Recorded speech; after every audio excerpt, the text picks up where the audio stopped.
Good morning, Frank Kaufman here. I want to do a brief piece on the ongoing conflict between Russia and Ukraine. This is in many ways the central issue of the day. And I have a few, I made a podcast the day after Russia invaded. That's available here in the settlement podcasts.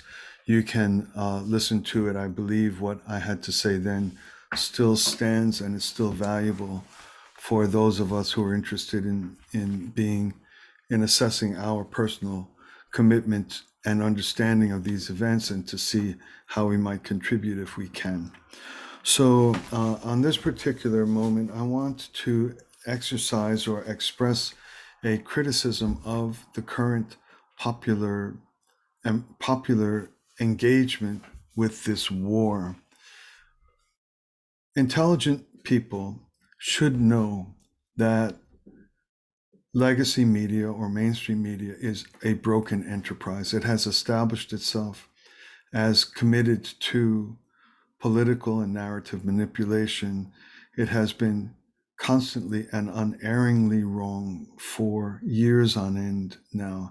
That has been exposed, and hopefully more and more people will recognize that in order to advance narrative and ideological biases, the media finally had to, in collusion with elected government, tech platforms, tech capacities, and media itself, they've had to form a coalition in order to simply censor or oppress or prevent the expression of views contrary to the narrative that they seek to put forward.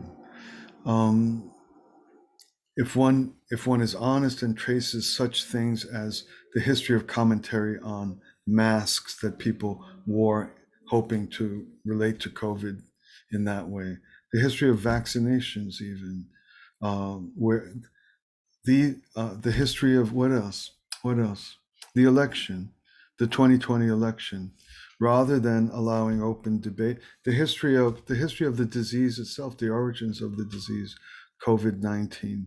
In all of the cases that I've mentioned, it has never been the case where, in recent years, legacy media, tech platforms on which media rules or runs, and governments in power simply prevent open discussion of such things as the efficacy of medicines, the efficacy of prophylactics like masks, the efficacy of a new form of injections that are not technically vaccines, rather than allow open debate, which is the foundations of science. Open debate.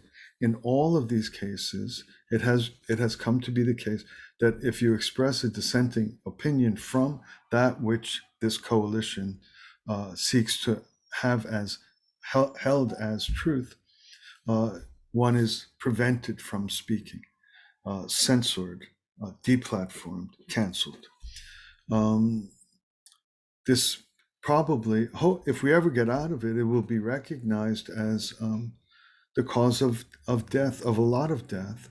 For example, if there's a medicine that works following contracting COVID, if it works in the early stages, and that was prevented from even being discussed, those involved should properly be on trial for crimes against humanity. They've caused death by suppressing open scientific conversation about the efficacy of medicines. I said that this podcast is on Russia, Ukraine.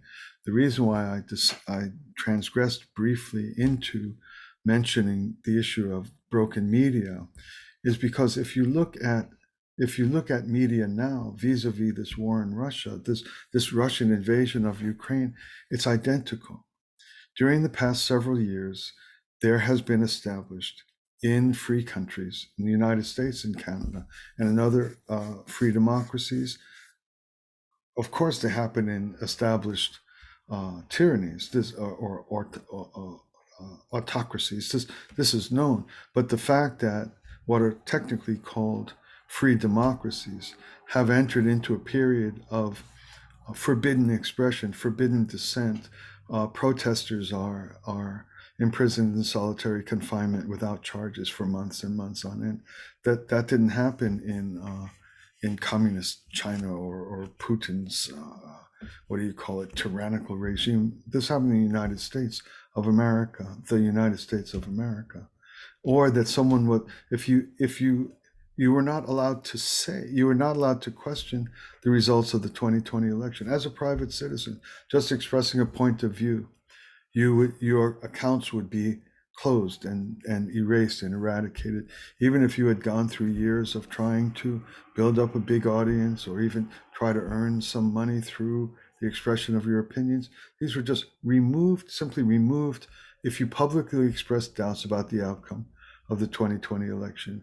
So this is contrary to a free and open society in which people are encouraged to debate and arrive at the truth through the exchange of different ideas. And theoretically, one would imagine that that which is true would rise to the top and would become popularly held.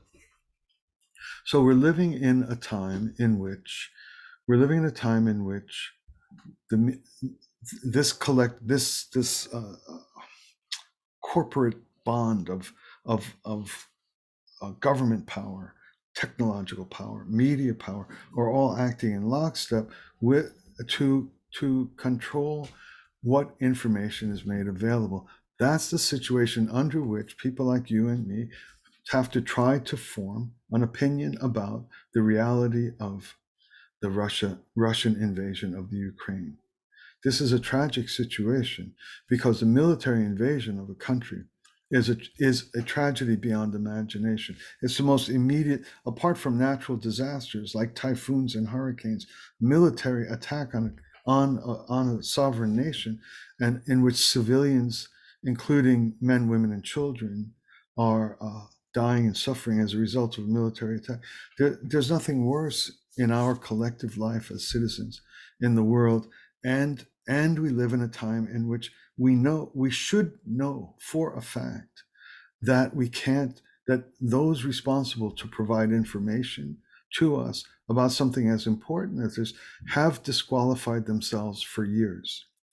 They have established that they have a narrative they want to put forward and will imprison, lock, remove the rights, take away the free speech, censor, block, deplatform, cancel anyone with a dissenting point of view. And yet now we have the burden of trying to understand what's going on, and one of the most important things is happening in the world today, namely the invasion of a sovereign nation by a nuclear power. We so desperately need access to information. And if people have not really worked hard to try to build a collection of information in which you can try to distill what might possibly be true, especially in important matters, a lot of people are in a difficult position. But that doesn't stop the constant refrain of people constantly expressing certitude about the realities of something as complicated as this invasion. My little quip, or my little, it's not a joke, there's nothing to be joked about here, but my little quip was, in a single day, the entire nation of the United States has gone from being virologists, one of the most uh, insuperable and difficult areas of science and medicine. Suddenly, everybody's a virologist. Some schmo on the street is telling me, is insisting that I'm an enemy of the people for not, whether or not I want to be vaccinated or not. What do they know? What do they know about the difficulty of understanding medicine at this level? And yet everybody's an expert. This I forget, Malone popularized the name, what is it? Mass formation psychosis or herd mentality. You can, the fact that you have massive numbers of people simply willing to parrot unexamined propaganda is a highly problematic reality that we're living in now. So under the conditions of a genuinely broken media, no matter who you are, on what side you are, go through the newspapers day by day by day for the past 3 or 4 years and see how many things that were censored and forbidden or actually dead wrong.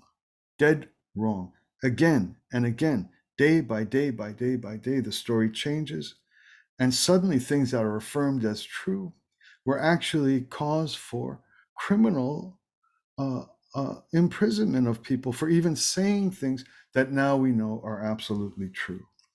So as I was saying, my little quip or my little joke on this was that in a single day, everyone has gone from becoming expert virologists to experts on Central Asian political history. How did that happen?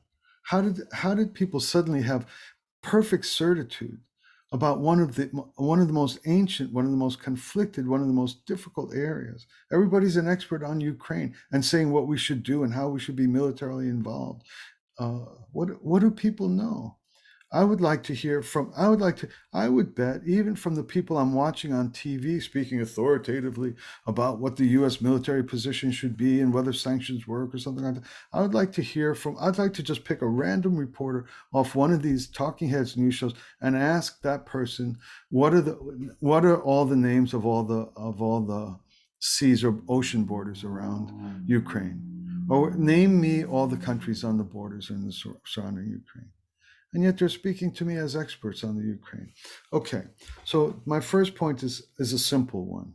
We are living in an era of herd mentality and mass psychosis formation, in which suddenly somehow whole populations full of people just parrot what they've heard, but what they've heard from media, tech, and government, a violation of constitutional rights on a consistent basis for years. They're parroting something which any simple examiner will recognize as broken. And under those circumstances, under the conditions of broken media and information, and under the circumstances of evident, instantly producible mass formation psychosis, what is it called? Mass formation psychosis. Um, we're supposed to be forging our opinion on the Ukraine. America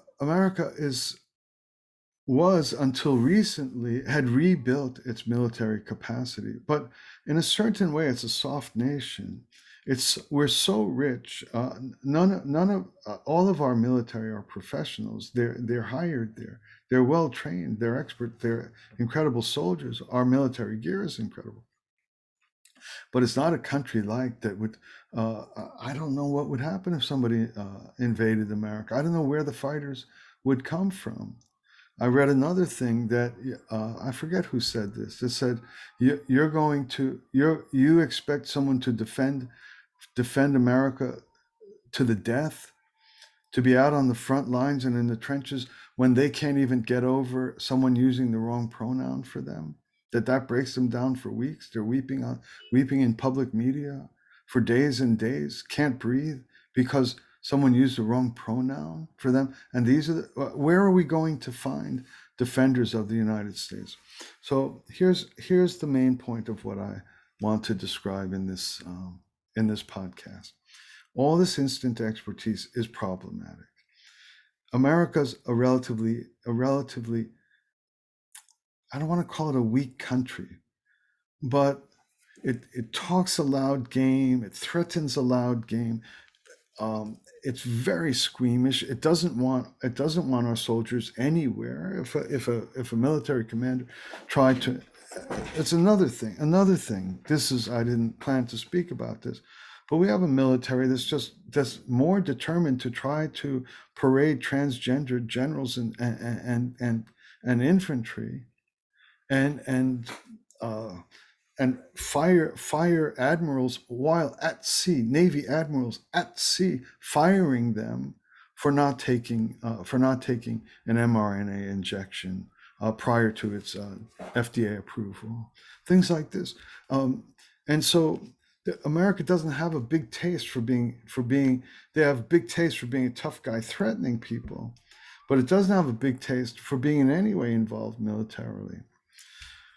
The problem is that physical military aggression is prehistoric. It's medieval. It's from the shock of what Russia did is that you have to say, are you kidding me? In the 21st century, in 2020 or 2022, you are physically attacking a sovereign nation with your army. When was why don't you just get on horses with jousting spears? If you ever see in any circumstance uh, an individual who has been so reduced in their capacity to deal with the situation that they resort to physical violence, it's just plain brutish. It's the only thing you can say about such an individual is he lost it. If you're in a bar or a restaurant or out in the park, somebody insults you. Oh, we just saw it on the Oscars. He lost it. You say he lost it. The Academy. Oh, we don't condone violence of any sort. They spend billions of dollars producing the most gory, violent things. You can't turn on anything that the Academy produces. Almost. I'm not. That's exaggeration. That's nothing but pure violence. But we don't condone violence. We don't condone violence. Any occasion in which someone has left the capacity to engage um, in the confines of social reality and just resort to physical violence, it's it's purely primitive. It doesn't matter if it's an individual, it doesn't matter if it's a nation. So Russia's attack on the Ukraine is nuts. It's nuts. It's the same thing you'd say about the guy in the park or the guy in the bar. It's like, what happened to that guy? He's actually hauled off and punched this guy in the teeth. Of course, the guy was a jerk. He was a loudmouth. He was a wise guy. He's talking all night long. Somebody needed to do something with that guy, but you don't punch him in the mouth. It's a low thing. And on the international level, what Russia did, regardless of the legitimacy of its claims, it's a low thing to do. And so people who are expert on talking about how to stop this militarily, there's no it already shouldn't exist. Are you going to get a bigger guy to punch the other guy in the mouth? Is that the way it works? What has to be done is that the conflict has to be stopped. The conflict has to be stopped. All intelligence should be dedicated to stopping the conflict. Stopping the conflict by all means, by every means. That means advancing the negotiations, being involved in negotiations, serving the negotiations. If you have a stake in the matter, if you're the United States or you're the EU, the the main concentration of all of our resources, of all of our intelligence, of any influence we may have internationally, is to stop this at the soonest possible moment. And then all the difficult matters, geopolitical matters, have to be resolved and attended to. Okay, but we're free countries like Germany and NATO, the U.S. They're trying to diminish Russia's capacity to carry out or support military. They're hoping that there's enough attrition in the Russian military. They're hoping that the war becomes unsustainable for the Russians. They can't afford it. Cut off their oil money, which was so miserably done. It was. I won't even go there. It did not diminish their capacity to perpetrate war in the short term by any means. By any means. But that's the instant thing. These are the toughest sanctions we've ever. And first they're meant to deter. Then I never said they'd deter. Again, not the point. The point is that an act of economic deterrence is participating in the war. It is participating in the war. The reason being is because, as I said, if war is brutish, the way nations still aggress against one another is by economic manipulation. And there's something even higher than economic manipulation. That's tech and information. What is that? Intelligence, tech, intelligence, information. So if we're in a world war, if we're in a war, Just because we're not sending boys onto the soil, no matter how many gaffes that say I'm about that we're going to send them, just because we're not sending boys and women into Ukrainian soil, doesn't mean we're not in the war. The economic integration of all global powers, big and small, is you either have a world at peace or you have a world at war.